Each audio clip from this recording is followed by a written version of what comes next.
네, 자 우리 히브리서 2장 5절부터 10절 말씀 오늘 토요일날 GT 본문 한번 좀 보도록 하겠습니다. 5절 먼저 읽고 시작하도록 하겠습니다. 5절 읽겠습니다. 시작.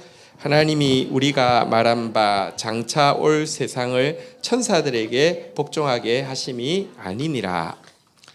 자, 여러분 히브리서에서는 예수 그리스도가 얼마나 초월하신지 무엇과도 비교할 수 없는 분이신지에 대해서 이야기함으로 말미암아 예수 그리스도에게 생명을 바치고 예수 그리스도에게 나의 모든 사랑을 바치는 것이 합당하다는 것을 이야기하고 있습니다. 그것만이 유혹도 이길 수 있고 시험도 이길 수 있기 때문에 그렇습니다. 그러면서 1장에서는 예수 그리스도와 천사를 비교해서 예수 그리스도가 얼마나 비교할 수 없이 우월한지를 이야기했는데요. 여기서 보니까 하나님이 우리가 말한 바 장차 세상을 천사에게 복종하게 하심이 아니니라. 그러니까 예수가 천사보다 우월한 것은 당연한 거고 장차 다가올 세상에서 천사들도 사실은 우리가 천사들에게 복종하는 게 아니라 천사들이 우리에게 복종할 존재이다. 이렇게 이야기하면서 우리의 예수 그리스도로 말미암아 회복되어질 우리의 그 존엄함에 대해서 이야기를 하고 있습니다. 사실 히브리서 1장 14절에 이미 이와 같은 내용이 한번 나왔었거든요. 한번 확인해 볼까요? 같이 읽도록 하겠습니다. 시작. 모든 천사들은 섬기는 영으로서 구원받을 상속자들을 위하여 섬기라고 보내심이 아니냐. 천사, 그러니까 하늘의 심부름꾼, 무슨 심부름 하느냐? 천사가 하는 제일 중요한 심부름은요. 한번 따라하겠습니다. 구원받을 상속자. 누구를 이야기합니까? 우리를 이야기합니다. 우리는 상속자입니다. 상속자는 아들, 딸이 받는 거잖아요. 그죠? 하나님의 친아들, 친딸이 되었고요. 그런데 현재 상태는요. 한번 따라하겠습니다. 구원받을. 지금은 구원을 이루어가고 있는 과정이라는 것입니다. 구원을 이루어가고 있는 우리를 돕기 위해서 지금 일하고 있는 것이 천사다라고 이야기했고요. 장차 올 세상, 우리가 온전해진 그곳에서는요, 우리를 섬겨서 하나님을 섬길 존재가 바로 우리를 섬김으로 말미암아 하나님을 섬기게 되는 존재가 바로 천사들이다. 이렇게 이야기합니다. 보십시오. 이게 다 질서가 있잖아요. 그죠? 하나님이 우리를 다스리고요. 우리가 천사를 다스리고 이렇게 되어 있습니다. 이런 존재가 우리들이다라고 하면서 인간이 얼마나 존엄한지를 이야기하는데요. 이것이 그냥 히브리 기자의 내피셜이 아니라 시편에 성경 구약에서 이미 예언된 바이다라는 것을 6절부터 이야기합니다. 오늘 본문 6절 한번 보도록 하겠습니다. 2장 6절입니다. 같이 읽겠습니다. 시작.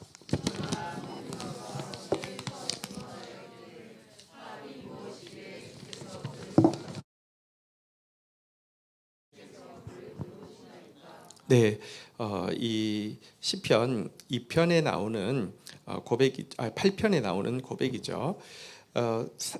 그 다윗이 고백하고 있습니다. 한번 따라하겠습니다. 사람이 무엇이기에 주께서 그를 생각하시며 인자가 무엇이기에 주께서 그를 돌보시나이까. 여러분, 우리가 뭐길래 하나님이 우리를 계속 생각하고 권지연하면서 생각하고 우리가 뭐길래 계속 돌아봐 주시고 하느냐 이렇게 이야기하고 있는데요. 우리는 사실 하나님으로부터 이해할 수 없을 정도의 과분한 생각의 대상 또 돌봄의 대상이 되고 있다라고 다윗이 고백하고 있습니다. 실제 다윗이 왕위에 오르고 나서 내가 누구고 우리 집이 무엇이기에 여기까지 이르게 하셨나이까. 뉘앙스로 보면 이게 뭐랄까요? 자랑하는 투가 아니라 기가 막힌다는 투. 도대체 왜 이러시죠? 나한테 왜 이러시죠? 이게 어떻게 가능한 일입니까? 이렇게 고백할 정도로 특별한 사랑의 대상이고 특별한 생각의 대상이 우리다라고 이야기하고 있습니다. 사실 인생이 헛것에 지나지 않습니다.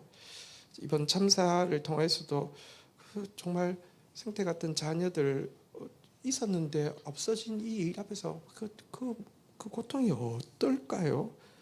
시인들은 인생은 헛것이고 지나가는 그림자에 지나지 않는다 이런 표현을 하고 있는데요. 그런데 이런 인생을요, 시편 144편 3절부터 보면 이런 노래가 있습니다.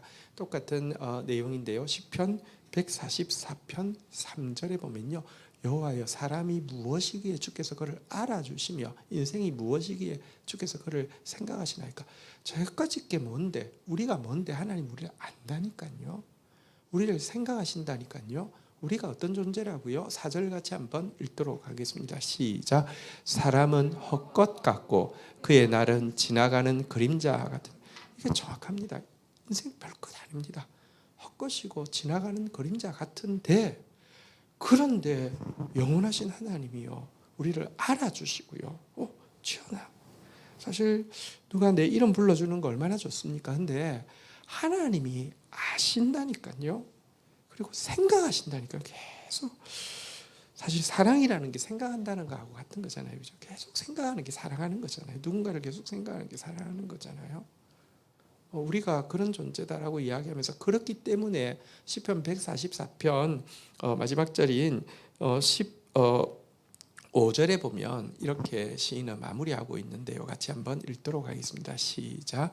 이러한 백성은 복이 있나니 여호와를 자기 하나님으로 삼는 백성은 복이 있도다. 나를 알아주시고 나를 생각하시고 나를 돌봐주시는 하나님, 과분하고 이해할 수 없지만 이게 진실일진데, 그 하나님을 나의 하나님으로 삼는 백성, 그리고 그 하나님의 사랑을 받는 그런 행복을 누리는 저와 여러분들 되기를 주의 이름으로 축원드립니다. 이것이 우리의 하나님이 워낙 지으신 존재이고요. 7절도 우리 오늘 본문 7절 한번 볼까요? 하나님 우리를 생각하시고 돌아보신다 그랬는데 7절 같이 한번 읽도록 하겠습니다. 시작. 그를 잠시 동안 천사보다 못하게 하시며 영광과 존귀로 관을 씌우시고. 자, 여기 조금 이제 번역상의 문제가 있는데요. 우리 시편 8편 5절을 인용한 내용인데요. 시편 8편 5절에 보면요, 그를 하나님보다 조금 못하게 하시고 영화와 존귀로 관을 씌우셨나이다 이렇게 되어 있습니다. 근데 지금 이 히브리서 기자는 그를 천사보다 조금 못하게 하시고 영화와 존귀로 관을 씌우셨나이다 이렇게 되어 있는데요.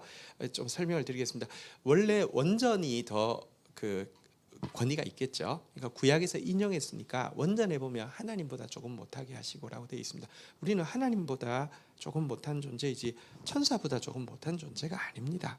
하나님께서 우리에게 영화와 존귀의 관을 씌워 주셨습니다. 이게 맞는데 히브리서 기자는요, 이것을 인용하면서 하나님이라는 단어를 천사로 바꾸었습니다. 그 이유는요, 지금 구원을 이루어가는 과정에서는 현실적으로 볼 때 천사보다도 좀 못해 보인다라는 것에 주안점을 두고 이야기를 하고 있는 것입니다. 그래서 지금은 부족해 보이는데, 그러면 장차 세계에서도 천사들을 우리가 섬기느냐, 그건 아니다라는 의도에서 원전에는 하나님보다만 못하다 이렇게 이야기했지만, 여기서는 히브리서 기자가 의도적으로 천사라고 이야기하긴 했습니다. 어쨌거나 여러분들 앞에서 내용을 이어서 보면 천사보다 훨씬 더 존귀한 존재로 우리를 만드셨습니다. 제가 우리 스파크 양육을 받는 분들에게 이야기를 합니다.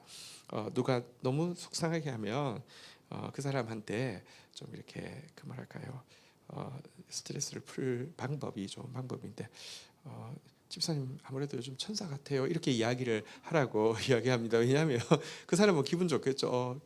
나를 좋게 생각하는구나 이렇게 생각이지만, 사실은 우리는 천사보다 훨씬 존귀한 존재입니다. 근데 천사 같다는 것은 칭찬이 아니라 욕입니다. 그래서 누가 속상해하면 집사님 요즘 천사 같아요 이렇게 이야기하라고 했는데, 우리가 천사보다 훨씬 존귀한 존재입니다. 이런 존재가 우리다라고 이야기하는데요. 현재는 사실 천사보다 훨씬 못한 존재죠. 현재 우리가 있는 모습은 천사보다 못하죠. 그런 거 있잖아요. 옛날에 이제 왕자들을 교육을 할 때 선생님을 붙이잖아요. 스승을 이제 국사를 붙이잖아요, 그죠? 근데 정말 훌륭한 왕 같은 경우는 국사에게 매질도 허용하고 또 국사가 인격적으로나 실력적으로 모든 면에 낮잖아요, 그죠? 그리고 왕자는 아직까지 철이 없고 어리고 그리고 또 국사 중에서 이렇게 무술을 가르치는 국사도 있지 않겠습니까? 근데 무술도 잘 못하고 그러잖아요, 그죠? 그렇지만 사실은 그 국사 정도 되면 지식에서나 무예에서 최고급이라고 할 수 있지만 그분하고 왕자하고는 격이 다르잖아요. 나중에 왕자가 왕위를 물려받을 때는 전혀 격이 다른 거거든요. 어쨌든 우리 천사보다 훨씬 놀라운 영화와 종기의 관을 쓴 존재다. 이렇게 성경이 이야기하고 있고요. 8절 한번 보도록 하겠습니다.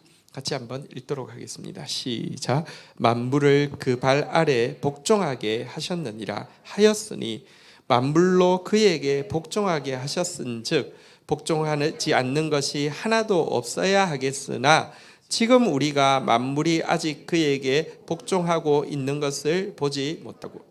여러분, 우리는요 만물이 우리 발 아래 복종하는 것이 하나님이 정해두신 법칙입니다. 왕자가 왕이 되고 나면 모든 백성이 복종하는 것처럼 우리가 온전한 구원에 이르고 나면 온 우주 만물이 우리에게 복종하고 천사들도 복종하게 된다. 이렇게 이야기하고 있습니다. 하나님이 이렇게 법칙을 정해 놓으셨기 때문에 만물이 복종하게 하셨은지 복종하지 않는 것이 하나도 없어야 되는 게 맞는데 현재는요 만물이 복종하고 있는 것을 보지 못합니다.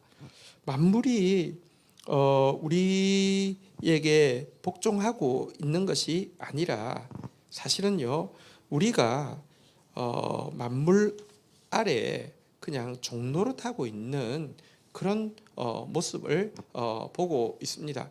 돈 안에 굴복하고요. 또 무슨 세상 아래 굴복하고 있는 존재가 우리입니다. 이것 때문에 사실은 이 현실 때문에 현재는 우리가 천사보다도 못하다 이렇게 이제 좀 번역을 의도적으로 한 것 같습니다. 어쨌든 이렇게 복종하는 것을 보지 못했는데 그러나 이것이 하나님 말씀이 틀린 것이다 혹은 이 말씀이 안 이루어지는 것이다 인간을 존엄하다고 하신 주님의 말씀이 헛것이다 이게 아닙니다. 9절 한번 볼까요? 그렇지만 이 말씀이 이루어진 한 분이 있다라고 이야기합니다. 같이 한번 읽도록 하겠습니다. 시작. 오직 우리가 천사들보다 잠시 동안 못하게 하심을 입은 자 곧 죽음의 고난을 받으심으로 말미암아 영광과 존귀로 관을 쓰신 예수를 보니 이를 행하심은 하나님의 은혜로 말미암아 모든 사람을 위하여 죽음을 맛보려 하심이라. 자, 그런데 인간이 모두 다 천사보다 못하고 인간이 모두 다 만물을 다스리는 게 아니라 만물에 굴복하고 살고 있는 것처럼 보이지만 이 원래의 영광의 실체를 보여주는 한 분이 있다 이렇게 이야기하고 있습니다. 그분도 인간의 몸을 입고 왔기 때문에 천사들보다 잠시 동안 못하게 하심을 입은 것처럼 보인다. 왜 천사들보다 잠시 동안 못하게 보이느냐? 죽음의 고난을 받으심으로 말미암아. 천사는 죽지 않는데 죽으신 것, 이 사실 자체가 천사보다 잠시 동안 못하게 되신 것처럼 보인다 이 말입니다. 그렇지만 죽음으로 끝나지 않고요. 죽음에서 부활하셔서 영광과 존귀의 관을 쓰신 한 분, 인간이 되셔서 인간의 대표가 되셔서 둘째 아담이 되셔서 인간하고 똑같이 오셨고 죽음까지 경험하셨지만 죽음으로 끝난 게 아니라 영광과 존귀의 관을 쓰신 예수, 이 예수 한 분 볼 때, 우리의 대표이신 이 예수 볼 때 하나님의 이 약속, 우리가 천사보다 훨씬 더 존귀한 존재라는 이 약속이 무효가 아니다. 이 예수를 볼 때 우리에게 희망이 있다라고 이야기하고요. 근데 왜 예수를 죽음까지 맛보게 했습니까? 이를 행하심은 하나님의 은혜로 말미암아 모든 사람을 위하여 죽음을 맛보려 하십니다. 그의 죽으심이 계속 기독교의 핵심 진리가 뭐라고요? 대속. 다시 쉽게 이야기하면 대신 죽으신 것이 우리의 죽음이 되어서 대신 부활하신 것이 우리의 부활이 되어서 이제 우리가 하나님께서 원하게 가지고 있던 우리를 향한 영화와 종기의 관을 쓰고 우리의 존엄성을 회복해 가지고 만물을 다스리고 천사를 다스리게 하기 위해서 예수 그리스도를 죽음을 맛보게 하셨고요. 그런데 우리는 이 일에 조금도 도와드린 일이 없습니다. 심지어 십자가 못 박을 때 십자가 못 박으라고 막 소리치던 자들이 우리입니다. 그럼에도 불구하고 예수님 죽으신 죽음이 우리에게 영향을 끼치게 된 거, 이거를요 은혜로 말미암아라고 이야기하는 것입니다. 우리는 받을 자격이 없습니다. 우리가 영화와 종기의 관을 써요. 우리는 저주와 멸망의 관을 써야 되는데요, 사망의 관을 써야 되는데요, 은혜로 예수 그리스도로 말미암아 이 일을 우리에게 하신다, 이렇게 이야기를 하고 있는 것입니다. 이게 예수님께서, 하나님께서 워낙에 우리를 향해서 가지고 우리에게 주신 존엄성을 예수님이 회복시켜 주신 사건을 잘 보여주고 있는 구절입니다. 10절 한번 보도록 하겠습니다. 마지막 절입니다. 같이 읽겠습니다. 시작. 그러므로 만물이 그를 위하고 또한 그로 말미암은 이가 많은 아들들을 이끌어 영광에 들어가게 하시고 이래 그들의 구원의 창시자를 고난을 통하여 온전하게 하심이 합당하도다. 자, 여기 보니까요, 그러므로 만물이 그를 위하고 또한 그로 말미암은 이가, 자, 여기는 이 만물에, 그러니까 그 만물이 위하는 대상일 뿐만 아니라 만물이 그로 말미암아 나온 대상 이라고 되어 있는데, 이것은 하나님을 이야기하는 것이죠. 만물의 근간이신 하나님을 이야기하고요. 또 사실은 이 하나님이 예수님이시죠. 예수님은 사람이 되셨지만 동시에 하나님이십니다. 골로새서 1장 16절, 골로새서는 예수가 어떤 분이신지에 대해서 가장 잘 보여주는 책이죠. 그래서 골로새서를 기독론, 그러니까 예수, 기독이라는 게 왜 기독이 예수냐면 기독이 중국 발음으로 그리스도이기 때문에 기독입니다. 어쨌든 그렇죠. 예, 있어. 예, 그렇습니다. 예. 그래서 이제 기독론, 그러니까 그리스도론, 그러니까 그리스도가 누구신지를 잘 보여주는 책이 골로새인데요. 골로새 1장 16절에 예수님이 하나님이시고 이 예수님이 만물의 근간이라고 이야기합니다. 같이 한번 읽어볼까요? 시작. 만물이 그에게서 창조되되 하늘과 땅에서 보이는 것들과 보이지 않는 것들과 혹은 왕권들이나 주권들이나 통치자들이나 권세자들이나 만물이 다 그로 말미암았고 그를 위하여 창조되었고. 여러분, 예수가 어떤 분이시냐? 하나님이십니다. 그 하나님 어떤 분이시냐? 만물을 다 창조하셨는데 여기는요, 눈에 보이는 거, 보이지 않는 거, 그리고 이렇게 무형적인 것이지만 실존하는 왕권, 주권, 통치, 권세, 이것들도 전부 창조하신 분이실 뿐만 아니라 이 모든 것들이 그를 위하라고 창조된 바로 그분이 하나님이신데, 예수님이 하나님이시고요. 여기서는 이제 또 지금 이제 아까 10절에서는요, 이제 성부 하나님을 먼저 이야기를 하고 있습니다. 이 성부께서, 만물의 근간이신 성부께서 말미암은 이가 많은 아들들을 이끌어 영광에 들어가게 하시는 일에, 그러니까 우리들을 예수님하고 똑같은 영광과 존귀의 관을 쓰게 하는 일을 하기 위해 그들의 구원의 창시자, 여기서 말하는 그들의 구원의 창시자는 그럼 누구를 이야기하겠습니까? 예수님을 이야기하겠죠. 그러니까 구원의 창시자를 고난을 통하여 온전하게 하심이 합당하도다, 이렇게 이야기하고 있는데요. 여러분, 하나님은 만물을 창조하신 분이시지만 하나님이 행하실 때는 법칙이 있습니다. 합당한 원칙대로 행하십니다. 하나님은 기분대로 행하시는 분이 아니십니다. 왜 성경이 중요하냐고 하면 하나님의 법칙을 보여주기 때문에 성경이 중요한 것입니다.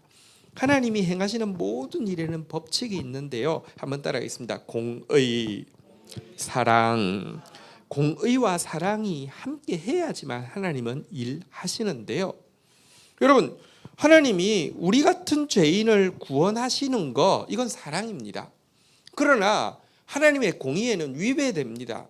공의로는 심판하셔야 합니다. 그런데 여러분, 공의와 사랑을 동시에 만족시키는 방법이 십자가이죠. 예수님의 십자가이죠. 십자가는 하나님의 죄에 대한 극렬한 분노를 보여주기 때문에 완전한 공의를 보여주지만 동시에 하나님의 우리를 얼마나 사랑하신지를, 그런 죄인인 우리까지 사랑하셔서 자기 아들까지 죽이시는 것이니 얼마나 완전한 사랑인지를 보여주는 점에서 또 사랑이죠. 그래서 이 십자가, 공의와 사랑이 함께 해야지 일하시는 분이시기 때문에 여러분, 그 아들 예수를요, 우리 같은 죄인을 그 영광과 존귀에 들어가게 하는 일을 위해서 고난을 주셨다라고 이야기를 하고 있고요. 여기 보니까 고난을 통하여 온전하게 하셨다라고 이야기하고 있는데, 이걸 한번 물어보십시다. 고난을 통하여서 예수님이 온전해졌다라고 이야기했는데 이 말은 무슨 뜻일까요? 예수님이 그러면 고난 받기 전에는 온전하시지 않았습니까? 뭔가 성품적으로 이렇게 고난 받기 전에는 우쭐대는 것도 있고, 또 능력에 있어서도 고난 받기 전에는 조금 뭐랄까요, 그 지속력이 좀 떨어지고 그랬는데, 고난을 받고 나서 능력도 쫙 지속력도 늘어나고 성품도 깊어져 가지고 우쭐대는 것도 없고 그렇다는 뜻일까요? 그게 아니라요, 여기서 고난을 통하여 온전하게 하셨다 예수님을, 이 말은 무슨 뜻이냐고 하면, 이 고난을 통하여서 인자임을, 그러니까 사람임을, 우리하고 똑같은 존재임을 드러내셨다, 이런 뜻이 되겠습니다. 예수님 우리하고 진짜 똑같이 되셨습니다. 사실 이 슬픔에 빠져 있는 가족을 누가 위로할 수 있겠습니까? 그런데요, 예수님은 위로하실 수 있습니다. 예수님이 이 땅에서 겪으신 일들은요, 그 아픔의 자녀들 혹은 그 가족들 혹은 우리 사회가 상식적이고 이렇게 그런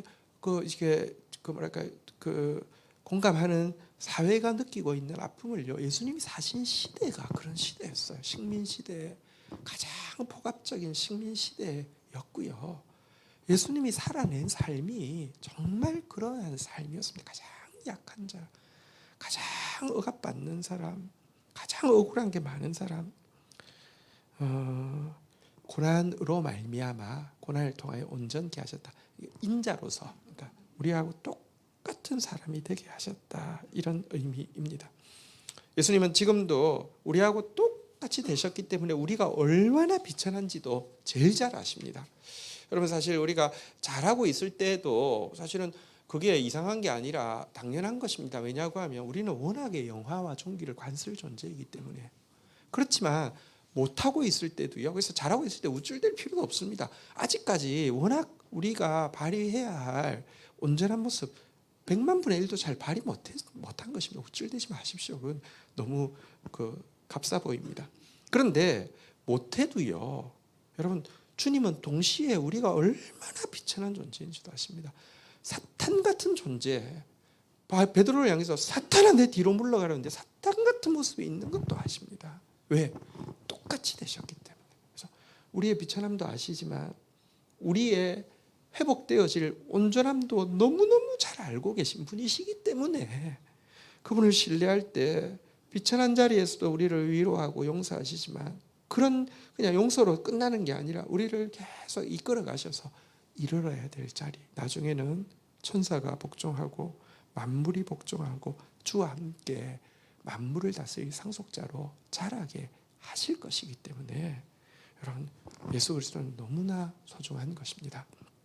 오늘 우리가 얼마나 존귀한 존재인지, 또 그 존귀함을 예수님께서 회복시켜 주시기 위해서 대속의 고난을 당하신 것이 무엇인지 보여주는 본문이었습니다. 우리 이 본문 가지고 한번 같이 찬송하고 주님 앞에 기도하는 시간을 가지려고 하는데요.